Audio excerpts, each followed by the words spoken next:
ಜಮೀರ್ ಅಹಮದ್ ಅವರು ಇಷ್ಟು ದಿನ ಕಾಣಿಸ್ಕೊಂಡಿರ್ಲಿಲ್ಲ, ಇವತ್ ಬಂದ್ರು, ಅವ್ರ ಮನೇಲಿ ಊಟ ಮಾಡಿದ್ರು, ಸಮರ್ಥ್ ಗೆಲ್ತಾರೆ ಅಂತ ಹೇಳಿ ಹೋದ್ರು. ಏನ್ ಅನ್ಸುತ್ತೆ? ಜಮೀರ್ ಅಹಮದ್ ಅವ್ರು ಬಂದಿದ್ದು ನಾವು ಅವರಿಗೋಸ್ಕರನೇ ಬಂದಿದ್ದು. ಊರು ನಮ್ದು ಊರು ಇದು ಇಲ್ಲ, ಪ್ರಾಪರ್ ನಮ್ಮೂರು ಹರಿಹರ. ಈಗ ನಾವು ಬಂದಿರೋದೇ ಬೆಳಗ್ಗಿಂದ ಜಮೀರ್ಗೋಸ್ಕರ. ಅವ್ರು ಬಂದ್ರು ಹೋದ್ರು, ಅವ್ರು ಬಂದಿದ್ರೆ ಮಾತ್ರ ನಮಗೆ ಖುಷಿ ಆಯ್ತು ಅಷ್ಟೇ.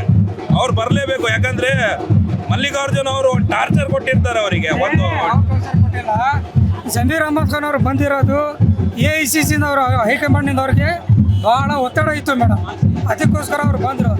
ಜಮೀರ್ ಅಹಮದ್ ಖಾನ್ ಏನಾರ ಇವತ್ತು ರ್ಯಾಲಿ ಇಲ್ಲಿ ಮಾಡಿದ್ರೆ ಇಲ್ಲಿ ಇದೆಲ್ಲ ಕಾಂಗ್ರೆಸ್ ಗೆಲ್ಲೋದು ಇನ್ನೂ ಭಾಳ ಚಾನ್ಸ್ ಆಗ್ತಾ ಇತ್ತು. ಬಟ್ ಅವ್ರು ಬಂದಿಲ್ಲ ರ್ಯಾಲಿಗೆ. ಅವ್ರಿಗೆ ಏನಾಗಿದೆ ಗೊತ್ತಿಲ್ಲ. ಅವ್ರು ಬಂದಿದ್ರೆ ಚುನಾವಣಾ ಗಿಮಿಕಿ ಚೇಂಜ್ ಆಗ್ಬಿಡ್ತಿತ್ತು. ಇವತ್ತು ಮತ್ತೆ ಕಾಂಗ್ರೆಸ್ ಪರ ಒಲವು ಹೆಚ್ಚಿಗೆ ಆಗ್ತಿತ್ತು. ಇನ್ನೂ ಟೈಮ್ ಇದೆ, 2-3 ದಿನ. ಏನ್ ಅನ್ಸುತ್ತೆ?